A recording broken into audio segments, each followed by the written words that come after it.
All right, folks, here we are. We are live with our Irish Sports Daily Power Hour YouTube live show as well. We just got done with the Marcus Freeman press conference talking about the Irish and their big game, their big win over Army, as well as we're going to talk about USC, all that kind of stuff. Um, Before we get going, I want to mention once again, it's a great time to sign up for irishsportsdaily.com. You can go to the front page and click on the premium section and you'll be good to go. Just sign up today. Obviously, there's a lot going on right now with Notre Dame recruiting. They're getting excited about signing day coming up next week. So Yum and I will be talking about that, as well as the hopefully a big win over USC. That'll be next week. And then of course we got the game and all the coverage leading up to the game, and Jamie and Greg do their hit and hustle. We have interviews coming up. So a lot going on right now with Irish Sports Daily. So sign up today. Just go to the front page and sign up. Also, if you're not a member of our YouTube channel, you can sign up. Just click on the subscribe button and also like this particular video. It helps us tremendously. Yama, sounds like is your cord doing okay? Yeah, sorry, I'm just tweeting out the link. That's what Okay. I'm doing. Sorry. So that's why it's making noise too. Okay, I was like, what the heck is this? Yeah. All right, sounds good. Well, all right, before we get going, also, I wanted to mention our first sponsor, which is ESQ Clothing. And if you have been paying attention, Ge Wang at esqclothing.com has offered a special, which is 49% off everything online. So if you go to their online store at esqclothing.com, 49%. He based it off of how many points the Notre Dame scored in this Army game. Took quite a chance on that, and probably going to lose a little bit of money on this deal, but he's a man of his word and has been with us forever as a sponsor. So wanted to mention once again for Ge and for ESQ Clothing, go to their online store right now. It's esqclothing.com. You'll get 49% off whatever's in there, and you can order. Also, you can also contact Ge through the website there if you want to get some specially made stuff as well. He definitely deals in all the bespoke clothing, and I think you'll really enjoy everything he has to offer. So, all right, Yama, let's get into it, brother. I haven't really talked to you much at all since the game, and I'm just I don't know, man. I rewatched the game. And I just a big smile across my face the whole entire time, and especially defensively. But even they did some really good things offensively. I thought for the offensive line, this is I thought their best game in a long time. And I don't want to disparage Army. I'm not saying that they were a bad team or a bad defensive front or anything like that. But I think Notre Dame really handled themselves very well in a lot of this. Red zone we'll talk about here in a minute. But overall, I mean, geez, you just can't play better than they played on Saturday. And, the things that you want to do when you play a team like this is you want to come out, you want to put pressure on them right away by scoring. And you want to put them behind the 8 ball and make them feel like, hey, we've got some issues here we're going to have to deal with now. And they just did a tremendous job from the very first whistle, really all the way to the end. And I loved everything about this game. Your thoughts? I thought it was the most complete game that the team has played all season, on both sides of the ball. Man, I mean, the offensive line after last week, which it wasn't their best week, and I thought they had been like slowly progressing and getting better each week until last week. Virginia, until the Virginia game, and then they just absolutely responded in this game and whooped them, and absolutely whooped them. And it was the best that they had played cohesively as a unit. They were awesome in protection, other than one kind of miscommunication on the right side on one play. I think that was the only time that Riley Leonard got they even sniffed him really, when he dropped back. There were so many times where Notre Dame's backs have had to make amazing runs where they're making yards after contact, making guys miss in the hole, and then turning that into something. This was, and I know there was the one touchdown by Jaron Price, which was incredible, touchdown where he did it, where he, ran through a guy, made a guy miss. It was awesome. But a lot of those other runs with Price and Love, man, you could drive a truck through those holes. And they were absolutely getting the job done. Did a fantastic job. It was the most consistent performance you've seen up front, which I think that was, super important. 0 drops from the receivers. Good blocking too. Good blocking.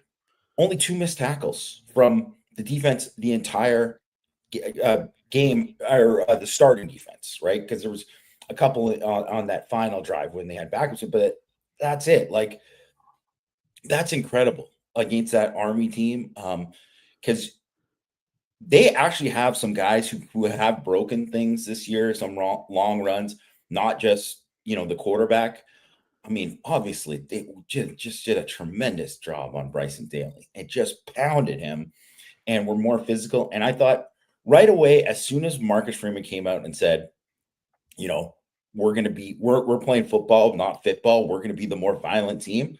I knew that they were just going to destroy them, because I just knew that Notre Dame they're so fast and physical on defense, and that just took over. And I think they really kind of took, it's funny where you could see like some of these quotes like from Army, which I don't even think are disrespectful. They're just being confident and just whatever. Yeah. But they take it as disrespect. And Notre Dame's defense just, man, absolutely up front, all 3 levels were just playing fast and physical. And I just think there was just so many times too, like nothing broke. They had the only 2 runs that went over 10 yards were on that last drive when it was backups in. That's the entire game. Like, that is incredible. And they did stuff too to Army's defense that no one had done all year. And I know Army, it was very tough for them to go into a situation where you haven't played a Power 4 conference team all year. You haven't played a tough schedule at all, but they dominated that schedule. They were, really, really good this year. And Notre Dame just absolutely whooped them. Incredible. It really was. And here's the thing that blew my mind, Jamie. It was not, first of all, the tackling. I mean, Christian Gray, what the heck, man? I mean, he was just destroying people in there, but just the discipline that the team played with. And, Army tried to do some things, to confuse Notre Dame, and just the discipline that they played with. But then, as you mentioned, the violence, and I love that quote, we're playing football, not fitball. I've said this for a long time because, again, I've watched so much option football. Where teams get in trouble is when they try and think too much. If you dictate and you start playing aggressive, it's very hard for an option team, especially if you have superior athletes, to be successful, because you can just push people out of the way, and you have the ability and the speed. You watch a guy like Jaden Osbury chasing things down, and you're just like, holy crap. And it's not even Jaden Osbury. It's guys like Bryce Young, chasing guys all the way from the other side of the field. And there's just, I mean, I mentioned it in my commentary. I mentioned it on the board. I've never seen a Notre Dame defense this good. I may have seen a team that may have been, and I'm trying to think if I've ever seen one that's more talented. I certainly have never seen one that's as solid all 3 levels as this one is. And I think that's why they're so good. The secondary is probably the best secondary I've ever seen at Notre Dame. When you talk about their ability and the talent that they have, and how strong and sound they play. And then linebacker level, at the beginning of the year, we were kind of like, I don't know, but now they're just playing really, really well. And then, of course, defensive line, so many injuries, and they just keep plugging guys in there, and they keep playing well. And it just shows what an absolutely great coaching staff Notre Dame has, and their ability to take the talent that they have and just plug them in. And you can tell good coaching by if the next guy comes in and he does his job, and it's not necessarily about, does he have the same athleticism as a starter? But does he know what he's supposed to do? That's the good coaching part of it. And literally everybody they put in the game, you don't see them do stupid things. They know exactly their responsibility. They execute it. It's just outstanding. And you talk about offensive line, and again, this was really, really an impressive thing. But I'm telling you, Anthony Knapp is just one heck of a football player. For a true freshman, the way he's played, we didn't expect him to be Joe Alt. Nobody expected that because he just doesn't have the length that Alt does. But man, I mean, I'll tell you this, he's way better run blocker than Alt was as a freshman. Not even close. I mean, he just absolutely destroys people in there, and he's not the biggest dude either.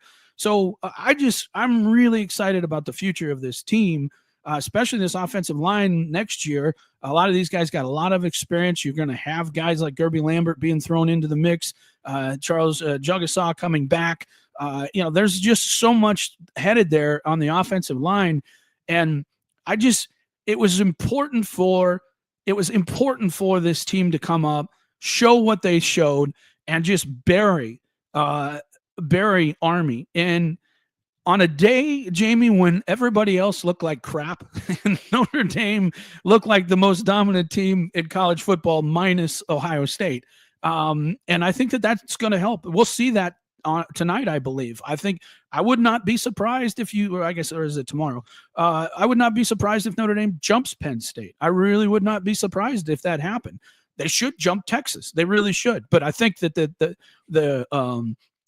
committee is going to look at that and say, well, whoever wins that A&M Texas game, if Texas loses, Notre Dame will jump them anyway. So there's no reason to, upset the apple cart at this point. But I bet that they're strongly considering Notre Dame jumping Texas too. There's just no reason to do it at this point. So Notre Dame did exactly what they needed to do in this game, and it was very exciting to see.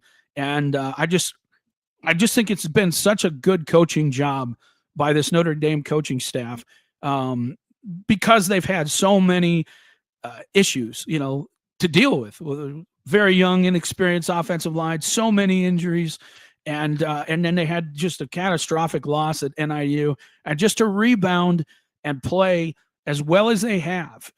Nobody in college football, other than I say Oregon and Ohio State's been up and down anyway, but nobody's played as consistent as Notre Dame did. Now, again, the competition is not as strong as some of the teams that Ohio State has had to face, but Notre Dame has still played very, very consistent throughout the entire thing. Virginia being the one game where I kind of scratch my head and go, that wasn't necessarily the best performance, but they still did what they had to do. Very excited about the coaching of this team. Your thoughts here? Yeah, I mean, the coaching job just all across the board, I think has been phenomenal. And I think that, I agree with you that no one has played as good as Notre Dame since that time consistently over it, because there has been, dips for these other teams, even who have won all their games. There's been dips, but then I just look at this past week where all these teams lost to teams they shouldn't have. Yeah. Right. So you can say what you want about Notre Dame's schedule. Ole Miss to Florida. I mean, we can just go through them. BYU lost to ASU. Colorado lost to Kansas. I mean, there's just tons of teams that, I expected, as I said last week, that Ohio State would roll Indiana. I just don't think Indiana is as good as a lot of people thought. I think that showed. There's just a lot of – and, again, Notre Dame continues to just play. Sorry to interrupt, but I just wanted to point – there's a lot of losses last week. Yeah, no, and I think as we've seen too, that Notre Dame has not been healthy for a lot of it too, and like you said, has plugged in guys, and the level still seems to increase. Like, if for the most part, like players are still improving and developing, and the units as a whole are developing.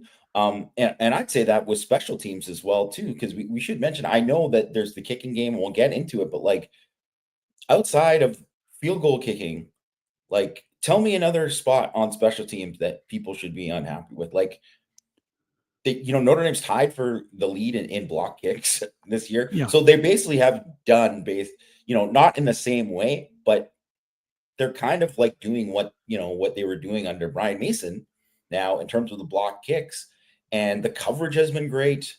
You can't blame Marty Biaggi for returner muffing a punt. Yeah. Like that's Yeah. got nothing to do with him. So I just think there's just been so good. It's been so well coached across the board, and I just think that I look at where Notre Dame is at and where they've played, and how they've played over the course of these weeks. I just think that they can play with anybody. Yeah. I really do. Like, because I think maybe in another year where it was like Georgia 2 years ago, 3 years ago, I'd be like, wow, man, I don't know about this. But think about, Mike, we were literally talking last week about the teams that, these are the teams you wouldn't want Notre Dame to play. They both, like Alabama, Ole Miss, Yeah. they stunk it up. Like, Yes. I mean, that just shows So you, why like, is everybody so high on the SEC? I mean, I've watched them. They have good athletes. They're just poor. They're just very undisciplined teams. And I think it's the situation where everybody says, well, maybe they'll play well. And if they put it all together, like we've seen Georgia do at times, which we've seen Alabama do at times, they are pretty good and they're tough to beat. But when you look like at Texas, I haven't seen them put anything together where I'm like, wow, that's a team that you really should be afraid of. I've seen when Milroe plays well that Alabama is somebody you should be afraid of. I see when Carson Beck plays well that Georgia could be a team you should be afraid of. But like Tennessee, I don't know. I just think that the SEC is getting way too much credit from the media, and it's because of past success. And I think really the Big Ten for the same reason. And I do think the two best teams right now in the Big Ten are in the Big Ten. I think Ohio State is the best team.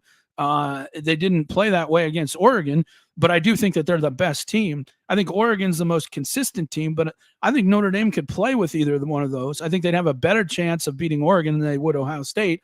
But who knows? We just, until Oregon plays at Notre Dame, it's hard to say. But I'm just not overly impressed with any team out there right now. And as we said last week, I wouldn't be surprised right now if South Carolina's the best team in the SEC. I really would not. That would be a team that I'd be a little bit scared to play because they played defense well. They got an offense going, and they're playing really well at this time and consistently where everybody else is not necessarily playing consistent. So, we'll see how it all plays out and that type of thing. We get to the kicking game here in a second because that's something to be addressed. And I've noticed this the last couple of weeks. The red zone running game. I just, as I mentioned in my commentary, I just don't understand, Jamie. Why are you not running outside? Why are we not seeing outside zone? Why are we not seeing any pitch to the outside when you have backs as fast as Jeremiah Love and as fast as Jaron Price? I mean, and Marcus Freeman talked about it in this press conference. They realized what was going on and they were going to make the change. They never got back down there to do it, but it shouldn't take that long. I mean, it's not just this particular game, Jamie. It's really been the last probably 4 or 5 where everything is right up the middle. And if it works, great. But at some point you have to have a team worried about you may take the ball outside, you may run the ball outside, and whether it be any sort of jet sweep, any of those types of things, a simple toss sweep to the backs, outside zone play. I was surprised that they didn't do this, and I think it seems ridiculous to nitpick about a team that scored 49 points on offense. But this was just kind of one of the things that it's really the only thing other than the kicking game that I saw to really complain about. I mean, why do you think they haven't, I guess, addressed this the last few weeks? Well, I think because before they were just really scoring at will. Yeah. And that was the kind of thing where, like, I mean, they'd call like a Riley Leonard, QB lead, and it was automatic, right? Yeah. And so I think they just got used to that, but just teams have adjusted, and like that's what they said too. What Marcus Freeman said in his press conference, that they were playing more aggressively on the edge than they had, and that did some different things. And that was the main thing, because those were the guys who were making the play. Those guys were just completely selling out. And you just have to make an adjustment off of that. And you have to know they should have made that, because even on the later play where Price scored, the first touchdown where he bounced it out, right? That was the inside run where he bounced it out. Yes. That wasn't, they should have made an adjustment before that. Like that was something that, and also too, I think Leonard also, I'll put a little bit on him, because I think he thought that, oh, I can jump from here. And it was like, no, like he had to pick a spot and be a bit more patient too. So I think that was part of it. But I mean, definitely you see how teams are going to play you there. You have to be smart about it. I mean, like you said, you're going to throw a pitch to, and you get Jeremiah Love in space. It's exactly like that first touchdown. Yeah. He's going to win, right? Oh, absolutely. That's just what it is. And same with Jadarian, right? Too. Jadarian too, and he showed that. They got that kind of speed. Sometimes I do wonder too. We know that Riley Leonard has the ability to check in and out of plays. Whether he's just not seeing that, counting the numbers, I don't know. But you and I are looking at it. We're like, okay, that's a lot of bodies inside. Maybe we ought to take this outside. Maybe he has the ability to check in and out of that and just didn't do it. I don't know. This is something that we'll never really know the answer to. But that could be a possibility as well, versus, maybe Denbrock called it, and he may have just called that, and then that's the original call, and Riley Leonard just didn't check out of it for whatever reason. So certainly that's a possibility. Kicking game is a concern. I mean, it just is a concern. And I don't think it's going to be a concern in the playoff, but they may need it in this game. They very well may need it in this game. And I think Marcus was right in that the kind of power and follow through that we saw in Jeter on that kick that they tried to kick at about 48 yards, the length was there. I think that's what they were most worried about. It's now just an accuracy thing. But I don't know about you, Yama. I've pulled my groin before. It's a very long process to deal with, and you don't have the same kind of fluidity. So as far as in your hips and your lower body, and so even though you may have the power back, does that impact the way you swing your foot? And so I don't know. It's a concern. Hopefully they can get through this USC game and it's not something that will cost them. I do think once they get 2-3 weeks to where he doesn't have to worry about it, I guess it'll be a couple weeks, but 2 weeks without having to really worry about it, maybe he can heal a little bit and get more right. But I am concerned about it, especially for this game. Your thoughts here? Yeah, and I think the confidence part of it, I think, is really a big part, because I think, anyone who's watched the NFL for years, you can see guys who are like kickers that have been great for 15 straight years. And then all of a sudden, one season, it just like goes. And you're like, what is going on with this guy? He's been like automatic. I mean, Justin Tucker with the Ravens. I mean, he's probably a Hall of Fame kicker in terms of like his accuracy and just how good he's been for years. I mean, I watch him this year, and he was always the cockiest guy. And I mean, sorry, I'm just me, but I hate kickers. I'm like, I'm just I'm just like, you're a kicker, man. Just do your job. But especially when they're like cocky and talking smack to other people, I'm like, okay, like when you make a tackle, then I'll let it go. But he was always that. But kind of like an ESPN announcer who drives me nuts. Yeah. All right, go ahead. In fairness, he could be that cocky because he was always that good. He just made everything. Yeah. And then I see him this year, and you could see the body language of he's not. And go back and look at Mitch Jeter's body language during that Texas A&M game when he made that big kick to like clinch the game essentially, and look at it now. And it's completely different, right? Yeah. And some of it is obviously health-wise and him not being there, but you just want to see. That's why you like get the protection right. Like that, it was not his fault. The other one, let him make that kick, and then just get some confidence going forward. And that's unfortunately like that is a problem. So you hope that it doesn't burn them in this game. But you never know when it might, look at SC has played, their 5 losses have all been 1-score games, right? And you just don't know what it's going to be like. I think that Notre Dame will probably beat them by a couple of touchdowns. I do, but I Yeah. just think that also you never know going into SC, that travel this week.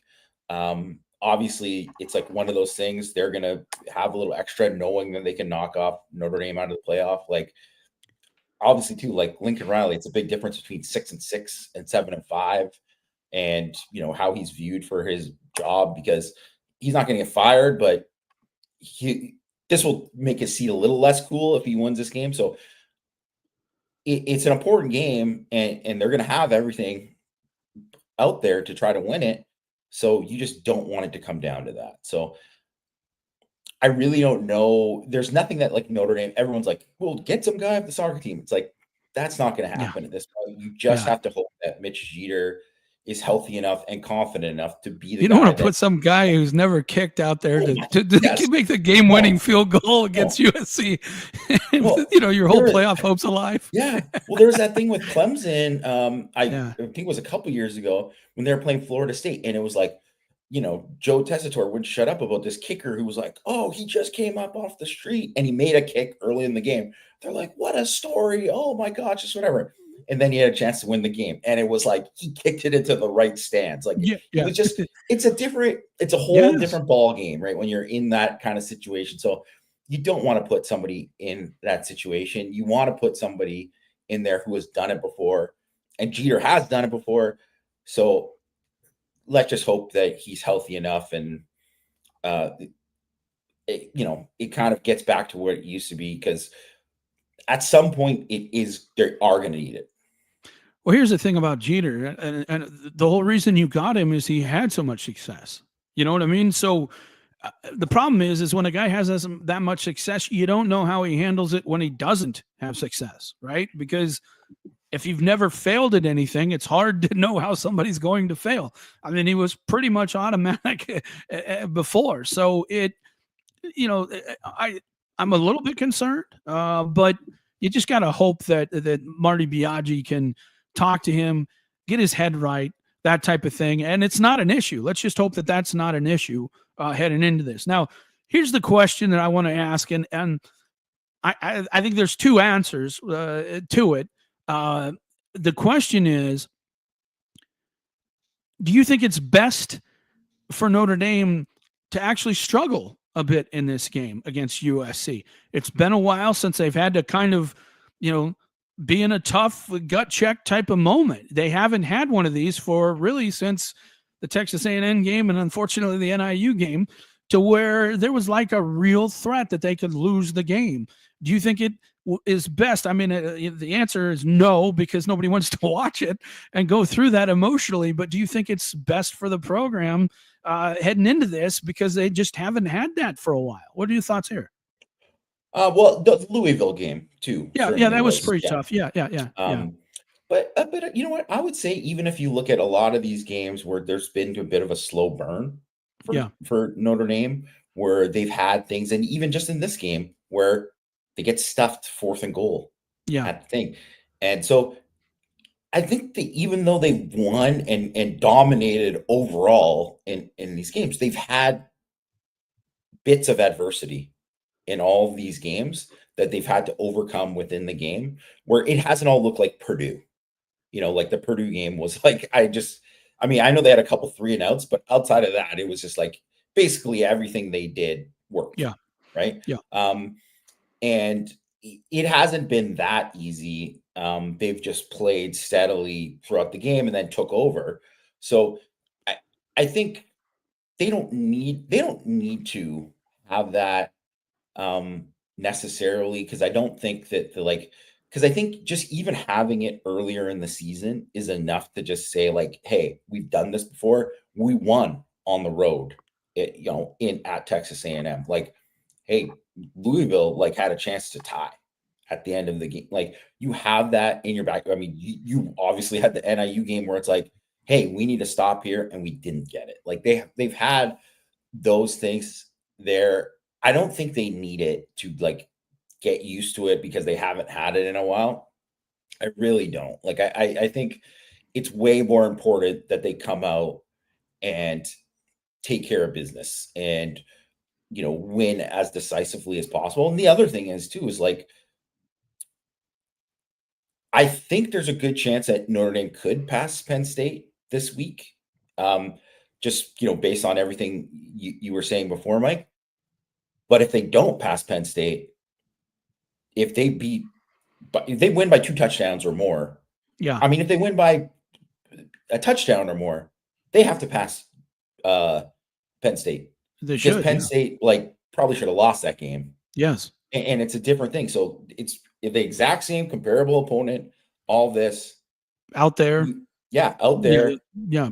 And in a rivalry game where that game Sure. means more and all that too, they would have to put them past Penn State because Penn State hasn't done enough. I mean, Penn State could have lost if it wasn't for some bonehead PJ Fleck stupid decisions. I mean, how would you not know that a fake punt was coming? I mean, what are you doing? I just don't even understand. I think everybody kind of knew that was coming. Like, what are you doing? Obvious. Yeah, I just couldn't believe that. But I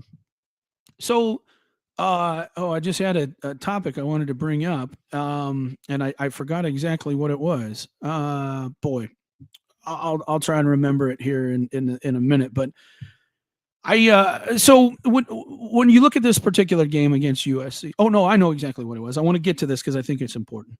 So before the game, my wife and I were talking, and she's obviously very well educated about Notre Dame, watches all the games, listens to me ramble on and on. So she knows a lot about the program. She watches some press conferences and things like that. And she's a big Marcus Freeman fan, and as we all are. But she said something to me, and I thought about it. And she said, when Marcus speaks, he just doesn't there's just not this air of confidence about him that you would see in like a Urban Meyer or a Nick Saban or blah, blah, blah.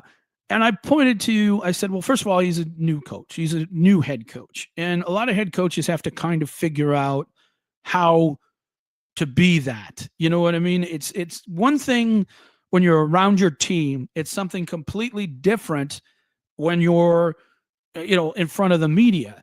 And some people do the exact same thing, and they show that air of confidence. And the reason I bring this up is for the exact same thing that you said when he comes out and he says, we're going to play with violence. And you see that and you say, that's a completely different Marcus Freeman than we normally see, right? If you go, Notre Dame has a video out now. They do every week after a win, and they show kind of what's going up. So if you go to YouTube, you can search for it. It's under the Notre Dame thing. And Marcus Freeman is given kind of the speech in the locker room, and probably the most animated, most forceful, most, I'd ever seen Marcus Freeman. And I loved it. I'm like, wow, no wonder his team came and played like this. And you can't do that every game, I don't think, otherwise it gets kind of old hat and that type of thing. But the point I'm making is I think that's the next step for Marcus Freeman as a head coach, is that not just showing it in the locker room to his players. And we're starting to see it come out on questionable calls with the officials, and we've talked about that. I think you have to get out there and get in their ear, and he's starting to become more of that. But I'd even like to see it, presented when he's talking to the media and things like that, because this is your opinion. And if my wife, who knows more about the situation than, say, a recruit's family, those types of things, if they know more about the situation, or she does, and that's kind of her perception, sometimes I wonder if that's the way everybody looks at it.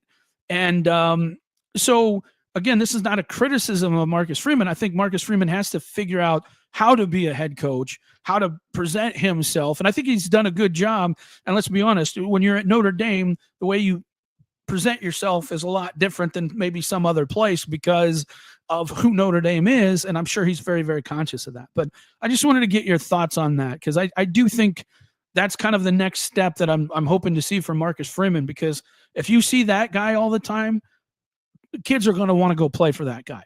That's the guy that I think you want to see more out in public too. Your thoughts? Yeah, I think, and I talked a little bit about this with Greg as well, just about how kind of he had a little bit more swagger. Definitely when he was like first hired as a defensive coordinator and kind Oh of yeah, his first time. But then I think the realities of the job and the pressures of sure. it kind of got to him. And certainly, I mean, that NIU loss, like, absolutely, because uh, it's funny. Greg and I were talking about how, like, before that Louisville game, we're there and we're meeting with some friends, at a tailgate before we went into the press box, and everyone is asking us about, like, oh man, if Marcus loses this game, it might be over. Like, that was the notion at that Yeah, game. So 100%, and he understood. So you kind of get why there was, and that has been kind of hanging over him. Um, I think once the job is done, if they win this game this week, I think you could kind of see a little bit, uh, exhale. yeah, an exhale, because it's like you're in, and then yeah, obviously you got to like ramp it up for your playoff game, and you got to do all this. But man, it's a different kind of pressure this game compared to everything else. But they've really had that pressure Yeah. the whole season to do it, which is really, that's why it's been just so amazing that they've just kept like going up, up, up, like, because that just isn't normal Well, for it's more any pressure team. than anywhere else too, Jamie, because Yeah. as we're seeing, if you have two losses at Notre Dame, you're not getting in. Yeah. Where if you're No. Georgia, Penn State, a Big Ten, big SEC team, yeah, two losses, no problem. They're talking about putting three-loss SEC teams Yeah. in. I'm like, come on, man. And that's a lot of pressure as a coach, where you're like, Yeah. man, if I lose one more game, and if you're in the SEC and you're in the Big Ten, right? You're still getting money whether you go or not. If you're Notre Dame, you're not getting that money. And that's a No. big, big amount of money. That's a lot of pressure. And so that's just part of the gig. And hopefully, like I said, it's something that I love seeing, and I just hope we see a whole lot more of that Yeah. moving forward. And I think we will. I think we will. And Marcus is kind of the type of person, I think, like me, in that uh, I won't say anything until it's over. You know what I mean? Like Yeah. you Yeah. know, I've Yeah. got all these. They were at it again this. My fraternity brothers were at it again this week. Giving me a bunch of crap, and I can't say anything until this game is over at USC. I I just won't know. say anything because I know as soon as I do, they're going to come after me. Yeah. So because of course they had a big win over. And they're like, well, Notre Dame beating up on another academy team, and it's like, well, you guys would have got destroyed by some of these academy teams over the years. Yeah. So anyway, so I do think that you'll see that come out. We're going to get to some questions here as well. We got a lot of questions from some people online here, and as well with this. And this is something I see pop up all the time. And this Matt posts, hey, is it time to give Jeremiah Love 20 carries? What do you think, Yama? No. I think If how you they've want handled Jaron it. Price to leave, yeah, sure, go ahead. Yeah. So Also, I think if it's different if it's within the context of the game, and it's like that's what it calls for. So I yeah, think he had 20 carries in Louisville when they benched Price for fumbling, right? yeah, So yeah, if that's the case, then give him those carries. But I think one thing people have seemed to not noticed is that one, Notre Dame is blowing these teams out. So these guys aren't finishing games. They're not playing full games. Also, because they're not in the same like process of trying to get like Audric, to an award or whatever. yeah, They're not doing that for Love. and he's a sophomore and all that, so they're not really like focusing on his numbers or like he's got to get 100 this game or he's got to get that. Like that's just not what they're kind of working towards. And Notre Dame is so in the country, they're 111th in total plays on offense. Yeah. And part of it is like they play like Navy and Army and whatever, and NIU, like teams that just want to hold the ball and shorten the games and whatever. So they're playing less plays than other people. They're also blowing teams out. There's just less carries to go around. And also they have Riley Leonard who can run the ball too. So he's taking away, 10 carries a game easily from those backs. Yeah. So I mean, I don't quibble with people who are like, man, Aeneas Williams shouldn't get this or that, and it should be whatever. Like, okay, whatever, right? But like, maybe Love should be third downs, or Price should be on third downs, or whatever. But Aeneas has done a good job. He's done a great job. He's done a really, really good job. And the other thing is like he can catch the ball. He's caught the ball better than anybody. It's not like within the flow of the game. Do you ever think that you're like, man, why isn't Love out here now? They don't like rest him for too many series or anything like that. If anything, they're just like, well, this is Price's series or whatever, right? Like that's kind of what they do. And I'm like, why should anyone have a problem with it? He's pretty awesome. Like Notre Dame has a pair of backs that are as good as any in the country. Yeah. No, I think they're as good as Henderson and Judkins. I really do. Yeah. I wouldn't trade those two for them. I really wouldn't. And I think those are the other two complementary backs that are as good as what Notre Dame has. Now, here's the thing too. I think a lot of people are like, well, Love may be getting mad or Jaron Price. And it's like, look, Jeremiah Love, and just this season alone, you could take any 3 game cuts, put it to the NFL, and as long as he runs a 4.4, he's going to get drafted high. He's already got the film. He doesn't need more NFL film. Yeah. He's already shown that he can run inside. He's already shown that he has good jump cut ability, and he can find holes and creases.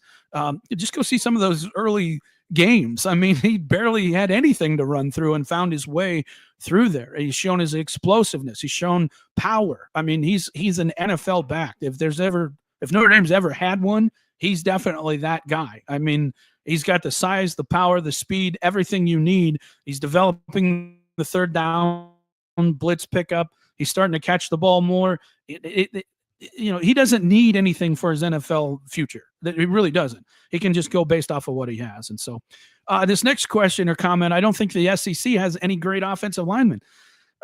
And hard to argue. It's interesting because they keep saying, well, all these teams have these great defensive lines, and it's like, well, they may, but is it more that the SEC has terrible offensive line? And Jamie, we've watched a lot of these games. Now we haven't picked them apart with a fine-tooth comb like you and I do with the Notre Dame games, but I just don't see a great offensive line in the SEC. I really don't. Texas will give up sacks. Georgia certainly will give up sacks. Alabama, we saw what happened in this, and we also saw what happens when you pressure Milroe and he gets off kilter. So I don't think that there are really a great offensive line in the SEC at this point. OSU's had some problems now and again. I think the best injuries too for them. Yeah, exactly. And I think really the most consistent offensive line's probably been Oregon so far. They've been pretty good and kept him, but even in that Washington game, or not Washington game, the Wisconsin game, they had some problems too protecting Gabriel. So I think a lot of people, Irish fans, look at our flaws and we know them. As far as what the flaws are on this team, and they don't quite really notice the flaws that some of these other teams have. Miami's got some flaws, especially on defense. Man, their defense is atrocious. So, and everybody's like, "Wow, you don't want to play Miami." It's like, well, first of all, Miami hasn't played a lot of great defenses. Hasn't played one like Notre Dame's, I guarantee it. And then so we'll see. And we also see what Cam Ward does when you pressure him and make him make decisions that he doesn't want to make. He turns the ball over like crazy. So I think there was a good comment. I just wanted to kind of single that one out and put it up there. There was another one in here that I thought was, well, there's a number of them. I just don't think we're going to be able to get to all of them. Let's see. I saw it earlier. I don't remember where it is. I'll keep looking for it. And in the meantime, we'll go to some of the questions from irishsportsdaily.com customers. Guy wants us to, Philly ND fan wants us to finish this. This is the fastest ND defense since when? And what other cool locations would you like to see the Shamrock Series? What do you think, Yama?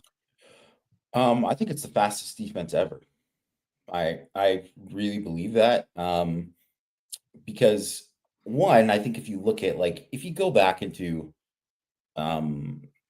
it's part of it is eras and comparing eras. Like, the athletes are just different now than they were, back in, like, people can talk about 1988 all they want, and obviously there's a lot of dudes on the defense. Look at the speed of the game; it's just different today. So it's really hard to compare, like, those things, or like the 93 defense, which had a ton of NFL guys, whatever. It's just different today. So it's hard to compare. But, like, if we're just looking at, say, let's say, like, last 20-ish years, right? And you look at, say, that Tyrone Willingham, that first defense they had of that first year, right? Which is a really, really good defense. It's not even close. It's not even close, the speed of that. And you look at these, Notre Dame's had really good defenses for, like, about 8 years, right? Yeah. Like, in a row. And this defense is faster than all of those defense. Just total team speed throughout. And obviously they get faster if Botello and Boubacar and Bimo are healthy too. But even then, if you look at just, like, the depth of guys coming in and just being there, and, like, how, like, fast and physical they are, it's just, I truly think this is the fastest defense Notre Dame has had. A little off topic here. Have you noticed recently the PFF grades? I mean, I don't really pay attention to the grades. I look at more of, like, some of their numbers stuff, but I mean, I kind of think that a lot of them are, like, way off.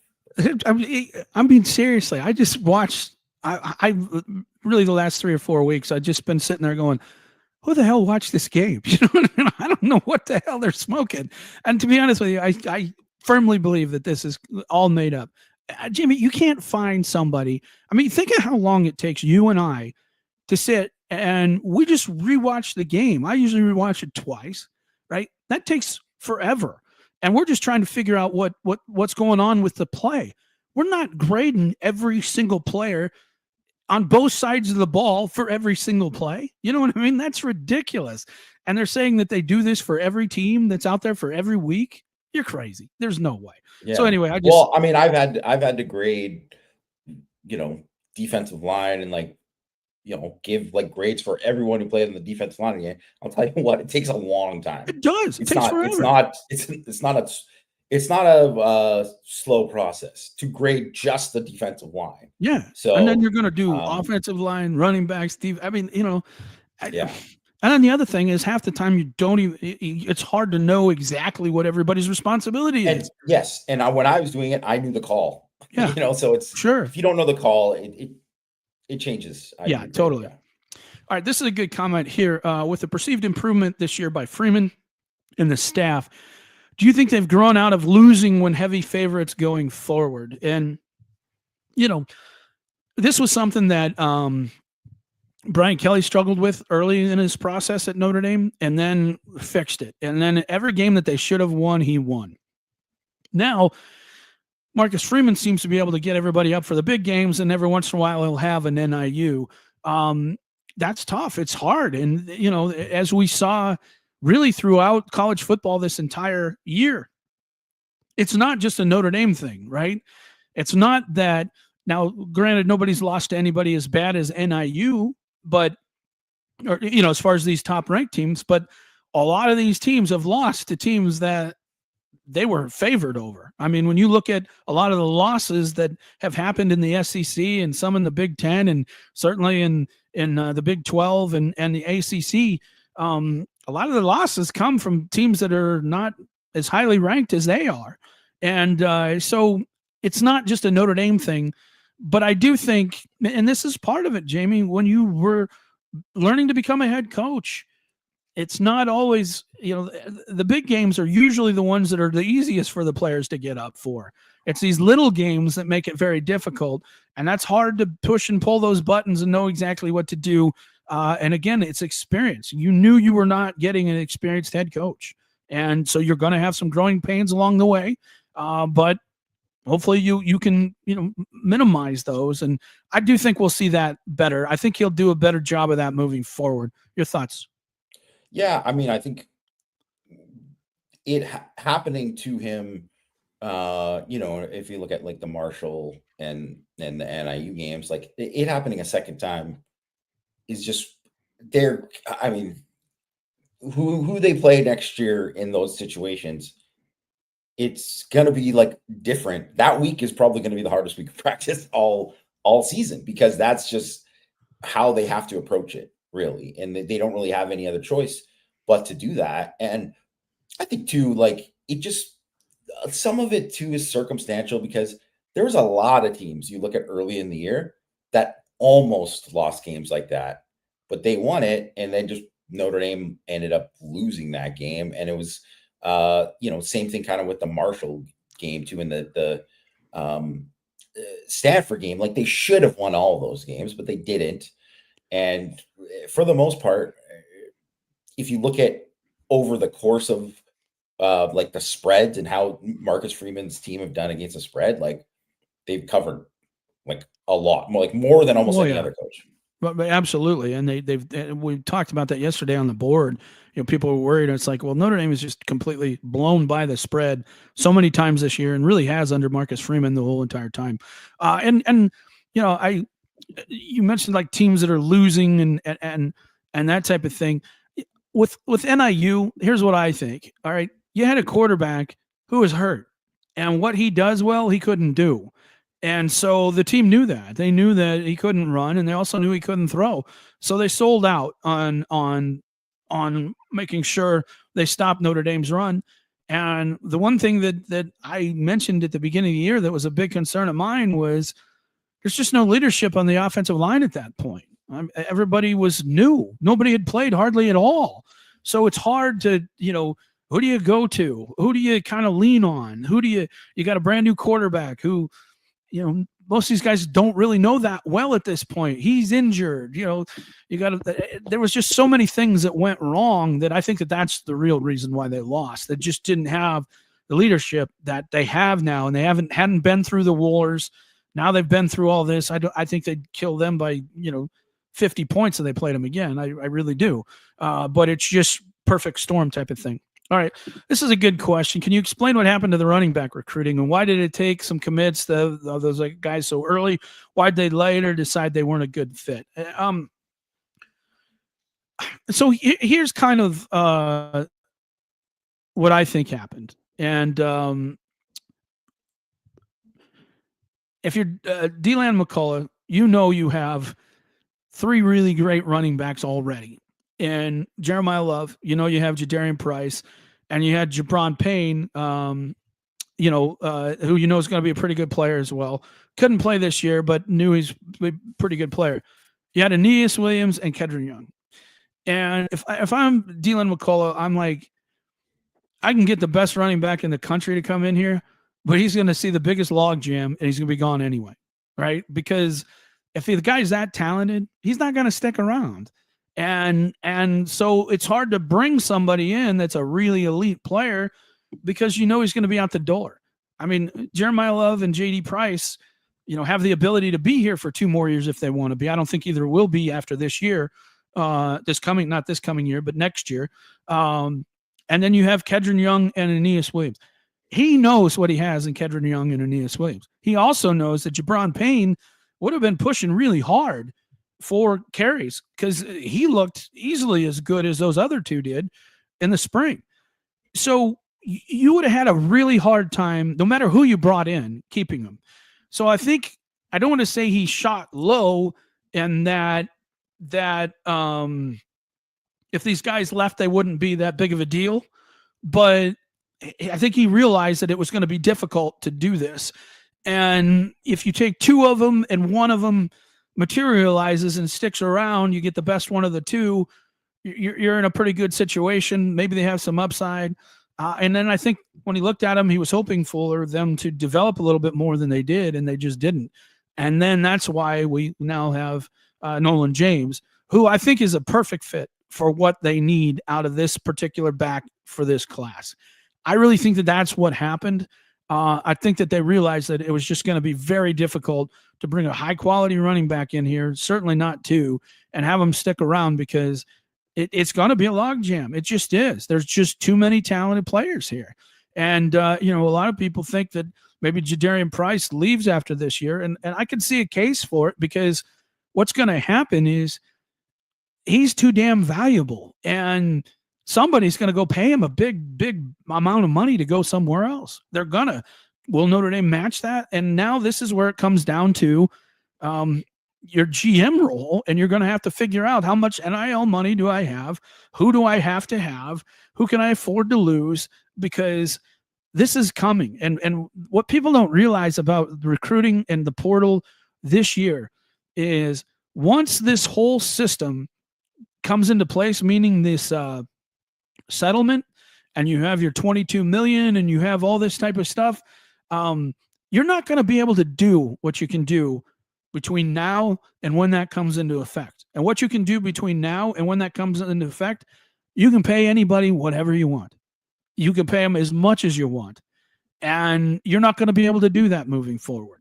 And so what you're going to see, mark my words, teams are going to be paying like crazy coming up here, starting December and all the way through both portals. They're going to be going nuts because they can get away with it. And if you have the money, the haves are going to spend it because this is the best way to make your team better than everybody else's before it starts to level the playing field. So mark my words, you're going to see teams, they're going to be paying like crazy coming this year. Quarterbacks are going to get $4 million. I really think a guy like Quinn Ewers going to get $4 million to come play somewhere. I almost guarantee it's going to happen because if you get Quinn Ewers and you have a great season, and you can develop him and get him into the NFL, and he has the talent, Yama. He's got the talent to get there. If you can develop him and make him an NFL player, that helps you get the next quarterback, and that helps further advance your program. So I think that's what we're going to see. Anything you want to add to that, Yama? Well, just in terms of like those actual, running backs, I just think they end up being bad projections. Like they were misses. They were misses in terms of like what they thought they were going to be. Because let's be honest, they would both be still in the class if they really loved the trajectory that they were on, right? And they didn't. And they, prefer Nolan James. And I think that's kind of goes back to what Marcus Freeman talked about before. They have to be able to say like, hey, we got to make the decisions that are best for our program within it in terms of like, hey, this guy, isn't as much of a fit. And everyone thinks fit when they always think of, like culture or whatever, but some of it's football.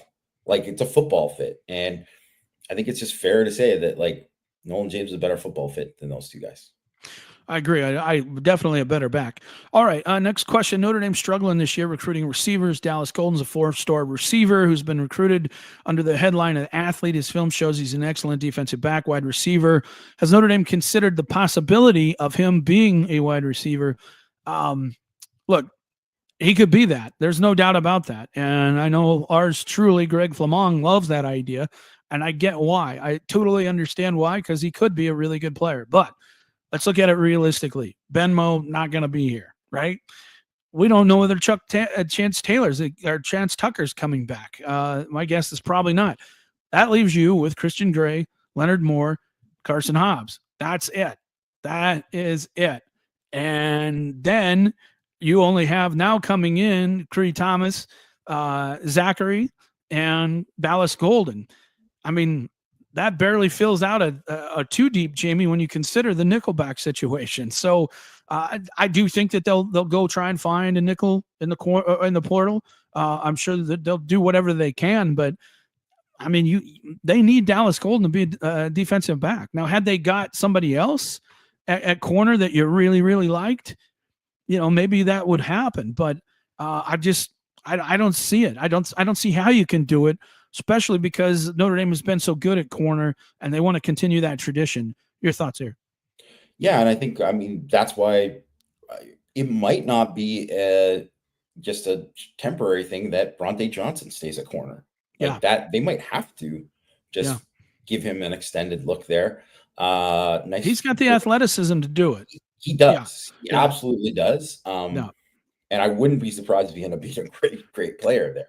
I think he could be a tremendous free safety. There's no doubt about it. I mean, him playing your single high would just be amazing. And, I've often said he reminded me of who was a kid from Ohio, tremendous athlete, played safety. Didn't come on till the very end, but then ended playing in the NFL David Bruton. Yes. Reminds me a lot of David Bruton, that kind of athlete, tremendous athlete. But I think he could play corner. I really do. Especially I think his flips or his hips are as fluid as say a Cam Hart, and he's definitely got that kind of size and more top end speed, I think. So, but I don't know. I think you like him at safety too. But they got a lot of good quality safeties coming in. I agree with you with Golden, though. I think that I just can't really see it. And then also, because he could play nickel too, Yeah, he might be the nickel. Exactly. So, I mean, Zachary he may be. We'll have to see, but I could see him doing it too. All right. Who is your favorite player on this year's team, Yama? It's a tough one. There's a lot of great players on this year's team. I'm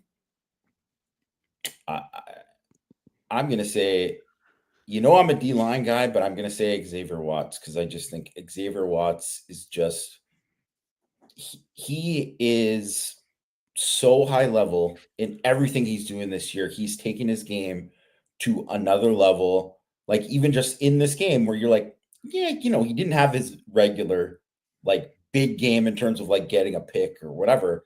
But he did miss the one tackle. Yeah, he missed the on one a touchdown. Yeah, that was the one thing. But go ahead. But rarely happens. Think about it's third and forever. They're trying to sneak a wheel route into the thing. He was on that in phase. If the ball is thrown on target, it's a pick. Yeah, and that is just what you see from him all the time. And never seen a safety just got such good instincts for where the ball is going, and it really is just tremendous. I'm going to have a hard time disagreeing with that because I do think he's tremendous. It's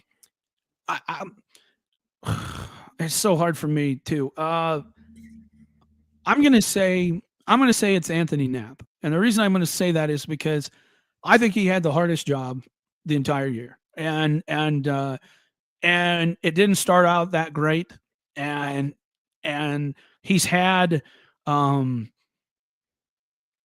lot of things going against him. Not the biggest, not the longest,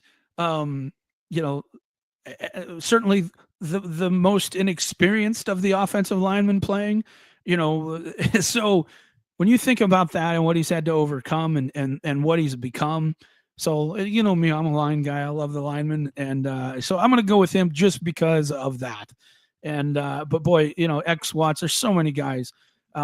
Just Christian Gray, he had to step up in a huge way. Leonard Moore, both those guys had to step up in a huge way when Ben Moe went down.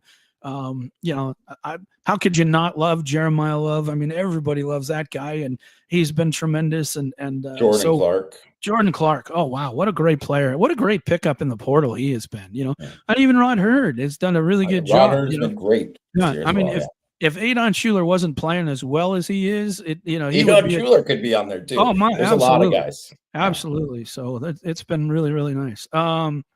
All right. Haven't seen the new USC quarterback for a couple games now. What are your thoughts on how he's played, and does he make you more or less concerned about USC? So I've watched him quite a bit. I would say he's probably a better deep ball thrower than Moss, maybe. I think that's one of the pluses he brings. Um, I think that his ability to kind of move in the pocket, it helps them, especially with their offensive line.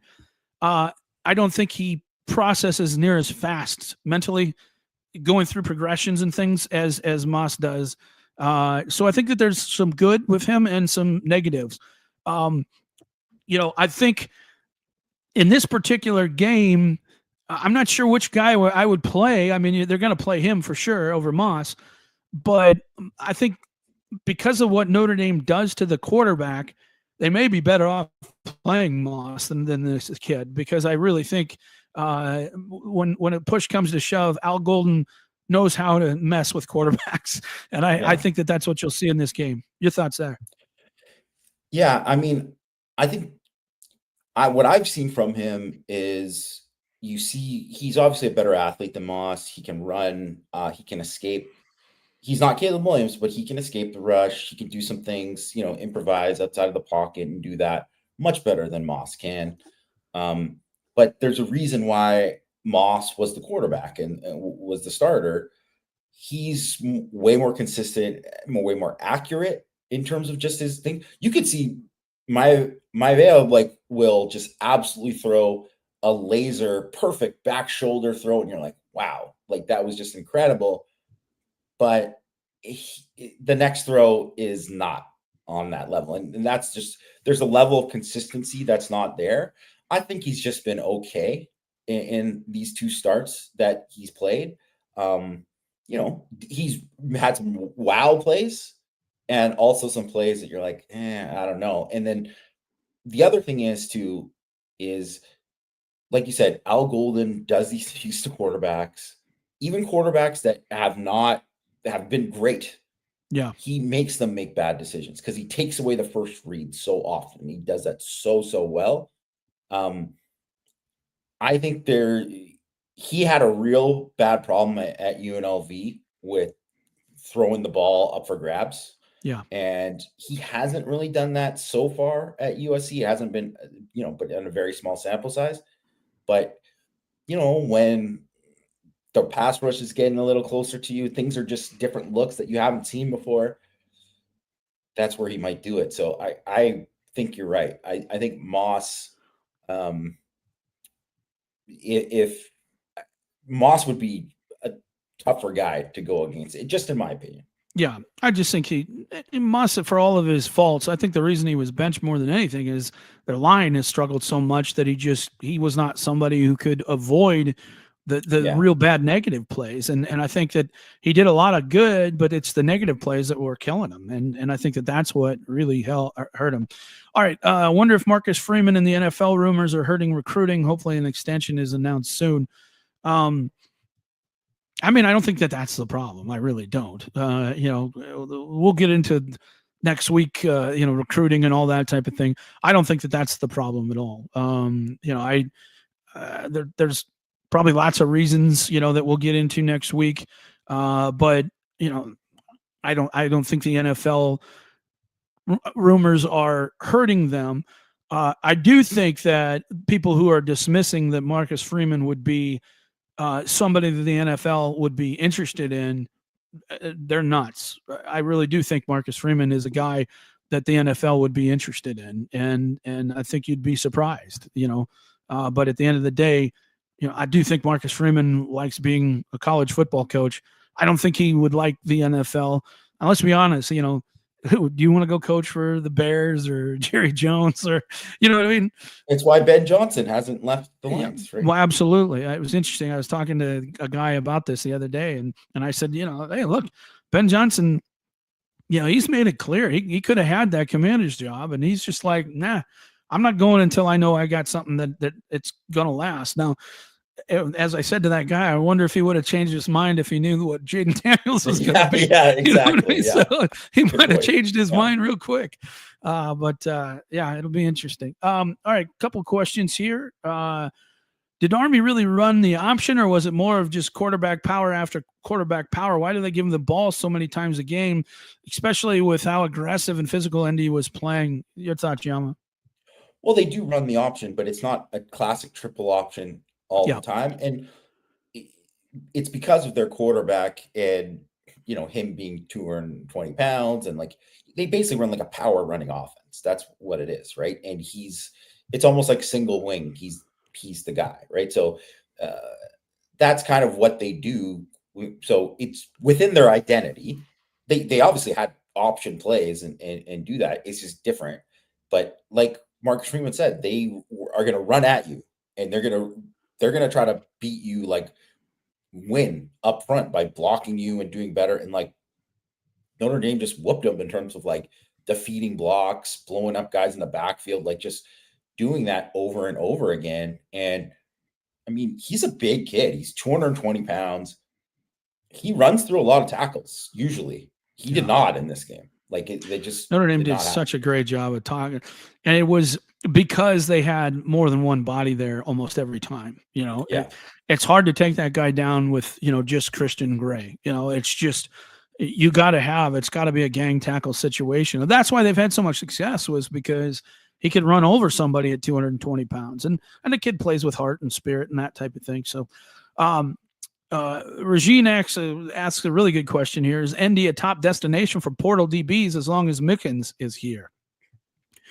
I mean, look, if I'm any DB, I don't know why you don't come play for this guy. This guy is the best position coach I've ever seen. And I mean, I've never seen a guy so effective with so many people. And they're all just better players, much better players. And not only are they better, Jamie, but they get better as the season goes along, and better and better and better.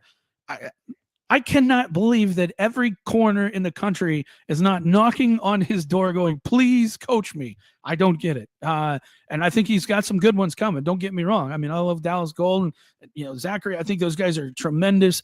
We already know what we have in Leonard Moore. And I think Carson Hobbs is going to be very good too. But, I don't know.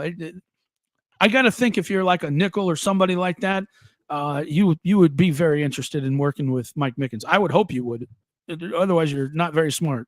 Your thoughts? Yeah. I mean, also, too, like you just look at what they've done in terms of incorporating these guys into and making them become really good players and helping them get ready for the next level. Like, I know you can even go back to like Nick McLeod, who, I mean, he didn't get drafted, but he's in the league right now. Yeah. Like he's playing in the NFL right now. And I think a large part of that is coming to Notre Dame and getting that. Thomas Harper, I know he's not, didn't get drafted or whatever, but look at how successful he was at Notre Dame and how like he got better and was like a way different player than he was. Jordan Clark is going to get drafted. He's going to go to the Senior Bowl. He's going to be someone. He was not someone who was, if he would have left last year, he probably would not have been drafted, right? Like there's all of this kind of things there where these guys come here and they get developed, and you've seen that with transfers. You've seen it with young guys too. And it's just, I mean, his resume just keeps building up and getting better. So it's just one of those things that's kind of undeniable now, where, and I don't think Mike Mickens is a very like toot his own horn kind of guy. No, but he kind of doesn't even have to, because it's just like, I was just going to say that. Yeah. About to just do it for him. Like, Well, yeah.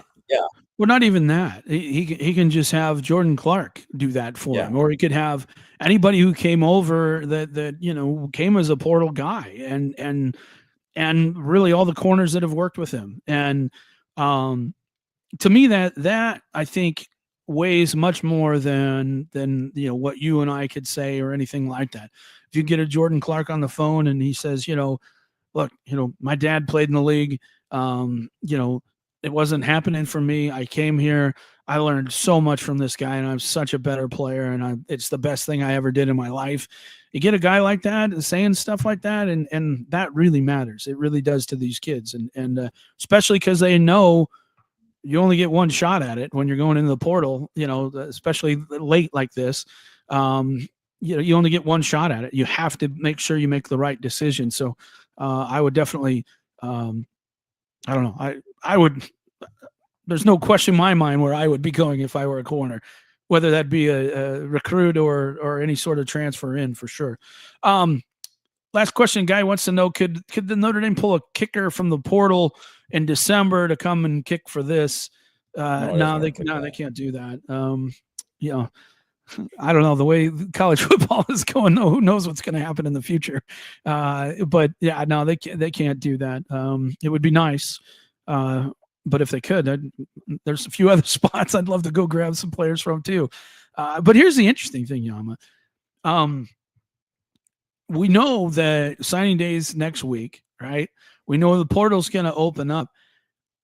Here's my question to you. Do you think that there's going to be players, even in playoff teams, that these kids go into the portal that are going to leave? You know what I mean? So like somebody that, say, on Notre Dame's roster or Alabama's roster that doesn't think they're going to play next year, even though they're not going to play much next year, even though they have a chance to go play, in the playoff, maybe even if things go well, play for a national championship. Do you think you're going to see guys that'll just say, you know what, I got to look out for my future. I'm out of here. Do you think that's going to happen? I mean, it'll happen at some schools. I don't know if there'll be someone at Notre Dame. Just kind of thinking about like what guys that I could see possibly go into the portal. I just don't see them as guys who would opt out of playing, because I think that the way they've kind of been unselfish all year just makes me think that they'll just, if they're deciding to go in, they'll go in right after, and that'll just be that. And this is the other thing is, even if you don't go in, there's talk going on behind the scenes. So it's like, it's not like one of those things where it's like, if you really are going to go in, you can have other people kind of do that kind of work for you before like you even decide to go in. That happens all the time. So, but I know like Malik Murphy last year for Texas, he opted out in the playoff, and he was their backup quarterback.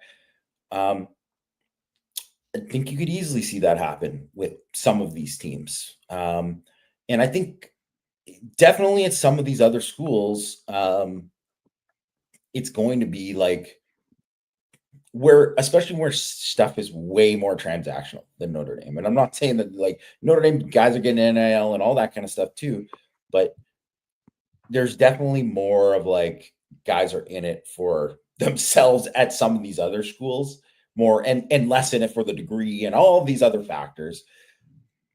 It's going to happen. It's going to happen not to anyone prominent on those teams, but if we're looking at a guy who was like a key backup or something, like someone who actually played, it could happen, but definitely fringe guys. Oh yeah. So just say Miami, for example. Like, you think that like a 4-string safety is not just going in the portal? Like, that guy's going in the portal. Like, those guys are going in. Like, it's going to happen.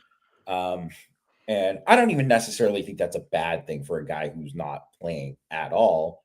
But it's the nature of having the window being so short, and there's no other options for it. And you wish that the window was bigger and there was more of an off season. But the fact is that, they're still pretending school matters for a lot of these teams, and the semester starts. So they got to kind of get it going. I lied. I have one more question. Do you think that part of the reason that we're seeing so much inconsistency and so much kind of parity, teams losing to teams they just should not lose to, do you think some of that is now what we're seeing as a result of portal, as a result of NIL? And do you think that maybe the reason that Notre Dame plays more consistent than some of these teams is because they don't focus so much on portal and NIL, and therefore Notre Dame's program has a better culture. And do you think that that's the way to get there moving forward? Is because a lot of, like I said, I think you'll see a lot of teams go crazy with the NIL these next couple things, but does that inconsistency that you see, does that come? Is that the, I guess, the cost of that? And because Notre Dame doesn't have as much of that, their core group is more together. Does that make sense? Do you think that Yeah, that's a no, product of this? I think that absolutely makes sense, and I do think it's a product of it because it's so obvious that so many of these guys, people don't. I mean, yes, they want to win when they choose a team, right? When they choose a team, but there's so many of these guys, like the guys who choose Ole Miss, right? Are they choosing Ole Miss because they think, "Hey, I'm going to win a natty"? I have a chance. I bet it's low on the list. I bet it's, hey, I'm going to go to the league. I'm going to do this, and I'm getting paid Yeah, this. I think that's 100% what they do. And kudos to Lane for building.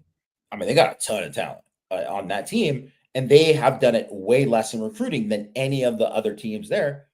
But I think what's the it is cost? something. Yeah, What is the cost, right? yeah, It is something. And then also, too, like, it can maybe get you this for 1 year, but then when those guys go, to replicate that over again. Look at Florida State. That's why you're seeing that at Florida State. Look at USC. USC just went way too much in the portal. And what Lincoln Riley really needed to do was maybe go that first year. Okay, fine. But he needed to be like, hey, we need to like chill a bit here and like get these guys and take our lumps a little bit because we just can't rely on that enough because they weren't developing guys. Guys weren't playing, guys weren't like getting enough reps in practice because portal guys always came and just took those reps. yeah. And I think that has been a huge part of, and I tweeted this out because I was wondering, I was thinking about it since they played in 2022 when Caleb Williams had a phenomenal game, basically won the Heisman when they beat Notre Dame in 2022. They're 11-1 at that point. Marcus Freeman 8-4, the first regular season for both the teams. Marcus Freeman 21-4 since then, 14-12 for Lane, or not Lane, sorry, Lincoln Riley. Yeah, yeah. You tell me who's in a better spot in year 3 of the program, and look at the freshmen and the guys who are playing together and have played together and like.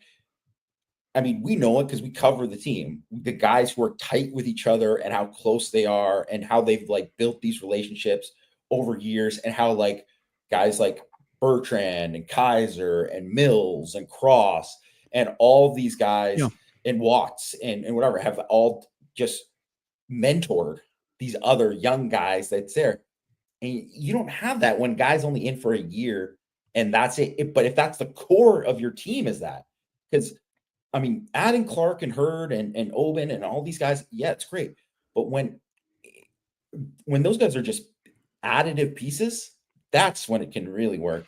But if those guys are your core and they mean so much, that's gonna just kill you. Like you just can't rely on that year after year after year. It's just gonna hurt you eventually. I think that's very true, and I think where it hurts too is let's take, like, say, Notre Dame's wide receiver position. Okay, you get a brand new coach that nobody knows.